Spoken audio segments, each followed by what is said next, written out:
Nimrod by Ginzberg. The first among the leaders of the corrupt men was Nimrod, 77.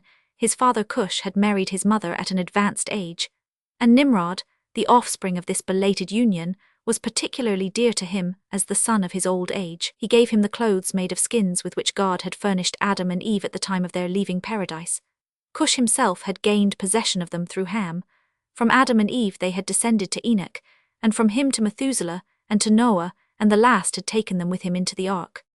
When the inmates of the ark were about to leave their refuge, Ham stole the garments and kept them concealed, finally passing them on to his firstborn son Cush. Cush in turn hid them for many years. When his son Nimrod reached his 20th year, he gave them to him. These garments had a wonderful property. He who wore them was both invincible and irresistible.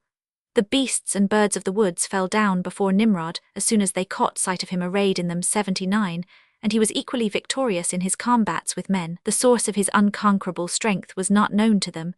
They attributed it to his personal prowess, and therefore they appointed him king over themselves. 81 This was done after a conflict between the descendants of Cush and the descendants of Japheth, from which Nimrod emerged triumphant, having routed the enemy utterly with the assistance of a handful of warriors.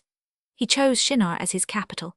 Thence he extended his dominion farther and farther, until he rose by cunning and force to be the sole ruler of the whole world, the first mortal to hold universal sway. As the 9th ruler to possess the same power will be the Messiah. 82. His impiousness kept pace with his growing power. Since the flood there had been no such sinner as Nimrod. He fashioned idols of wood and stone and paid worship to them, but not satisfied to lead a godless life himself, he did all he could to tempt his subjects into evil ways, wherein he was aided and abetted by his son Mardon. This son of his outstripped his father in iniquity.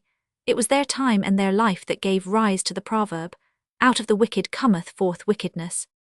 The great success that attended all of Nimrod's undertakings produced a sinister effect. Men no longer trusted in God, but rather in their own prowess and ability. 84 An attitude to which Nimrod tried to convert the whole world. 85 Therefore people said, "Since the creation of the world there has been none like Nimrod, a mighty hunter of men and beasts, and a sinner before God." And not all this sufficed unto Nimrod's evil desire.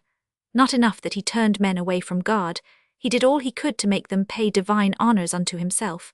He set himself up as a god, and made a seat for himself in imitation of the seat of God. It was a tower built out of a round rock, and on it he placed a throne of cedar wood, upon which arose, one above the other, 4 thrones of iron, copper, silver, and gold. Crowning all upon the golden throne lay a precious stone, round in shape and gigantic in size. This served him as a seat, and as he sate upon it, all nations came and paid him divine homage. 87